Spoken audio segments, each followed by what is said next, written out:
Bismillah, Assalamualaikum warahmatullahi wabarakatuh. Yang pertama, mari kita senantiasa bersyukur atas segala hikmat yang diberikan kepada kita. Berikutnya adalah saya ingin mengucapkan terima kasih kepada LKPP, dalam hal ini Pusdiklat LKPP, yang telah memberikan kepercayaan kepada saya untuk menjadi coach pada pelatihan penjenjangan fungsional muda angkatan ke-18, yang pada kesempatan ini menjadi coach dari peserta yang berasal dari Provinsi Sulawesi Tenggara. Pertanyaannya adalah, OJT ini kita awali dari mana? Yang pertama sekali adalah kita pahami dulu OJT itu seperti apa, prosesnya seperti apa, outputnya seperti apa. Dan kita telah rapat bersama ya, seperti apa. Kemudian langkah yang pertama yang dilakukan sebagai peserta OJT, yang pertama sekali setelah memahami terkait OJT adalah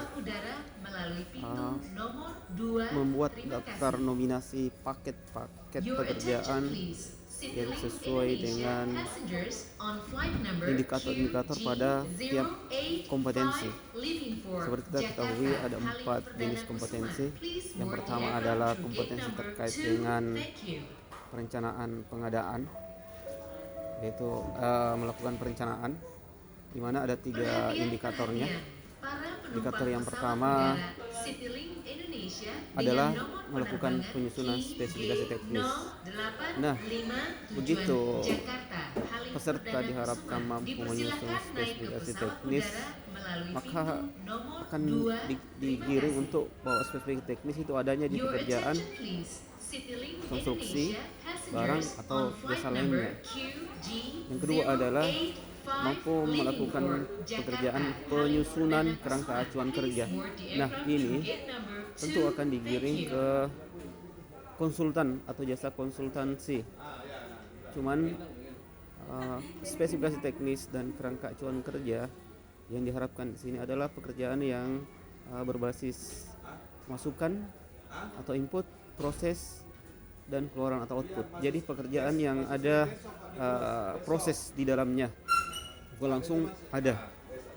Jadi kita sudah bisa bayangkan seperti apa sih. Berarti saja contohnya misalnya kalau pekerjaan konstruksi, ya pembangunan gedung, jalan raya atau aspal, beton, drainase, irigasi, dan sebagainya. Pekerjaan yang ada berbasis input, proses, dan output. Kemudian jasa konsultansi berarti outputnya adalah KAK. Jadi semua jenis jasa konsultan itu pasti ada input, proses, dan outputnya. Kemudian jasa lainnya yang ada input, proses, output, ya bisa misalnya cleaning service, seperti itu ya. Kemudian di barang, biasa saja sesuatu yang misalnya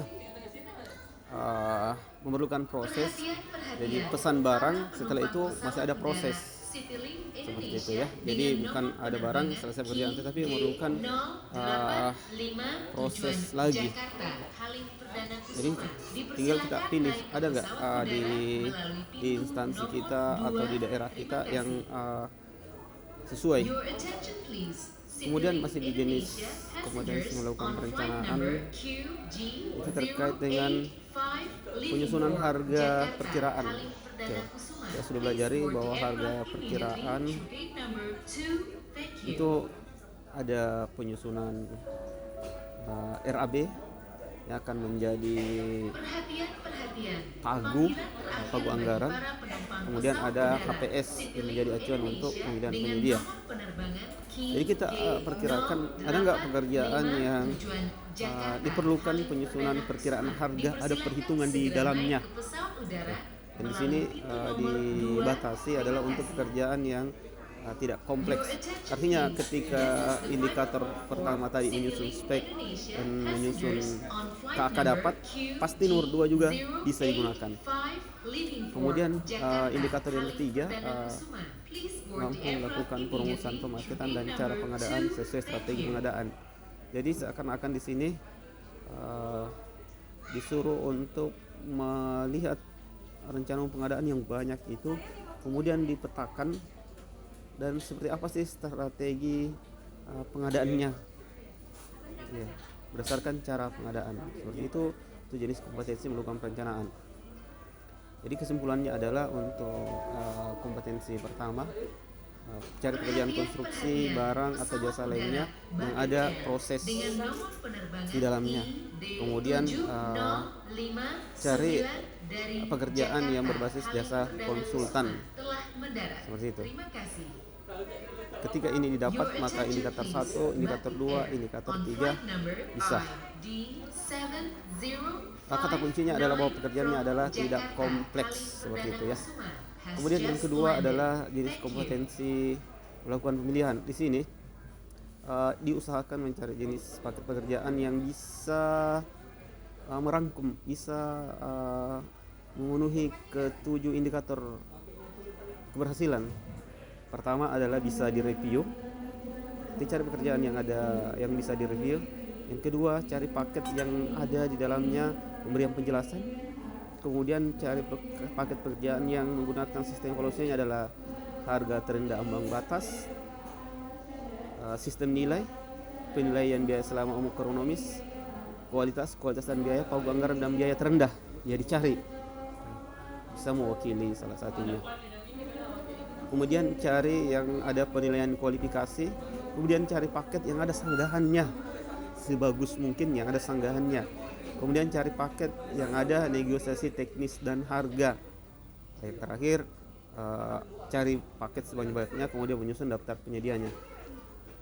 Dengan melihat ini, maka bisa dilihat bahwa untuk paling tidak ketika memilih paket yang sudah dipilih pada jenis kompetensi pertama, maka sebenarnya itu sudah bisa dilihat kira-kira saya pilih paket apa sehingga di jenis kompetensi pertama terpenuhi, jenis kompetensi 2 juga terpenuhi, di mana jenis paket itu paling tidak ada sanggahannya, ada pemberian penjelasan di dalamnya, ada negosiasi teknis. Ya, pada umumnya paling tidak mengambil 2 jenis paket sih biasanya, karena yang ada negosiasi teknis dan harga itu pasti di jasa konsultansi, sementara di lainnya belum tentu ada. Kemudian tadi ada beberapa jenis evaluasi. Ya, sebenarnya tidak harus semua sih, jadi bisa memilih yang mana saja yang jelas terpenuhi. Tetapi bukan berarti bahwa metode evaluasi lain tidak dikuasai, tetap harus dikuasai.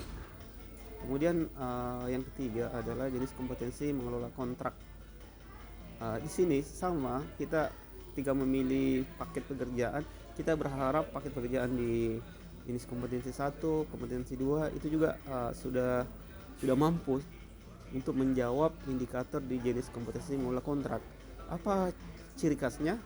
Ya, dia adalah menggunakan surat perjanjian. Oke.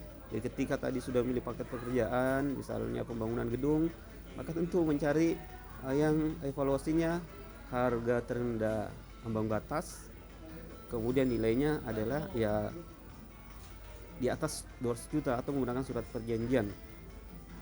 Kemudian dicari paket yang kira-kira PPK-nya itu secara administrasi kontrak itu sudah bagus, sehingga akan ada dokumen-dokumen pengendalian pelaksanaan kontrak. Kemudian dicari pekerjaan yang sudah ada serah terima hasil pengadaannya, sehingga mampu menjawab jenis kompetensi mengelola kontrak.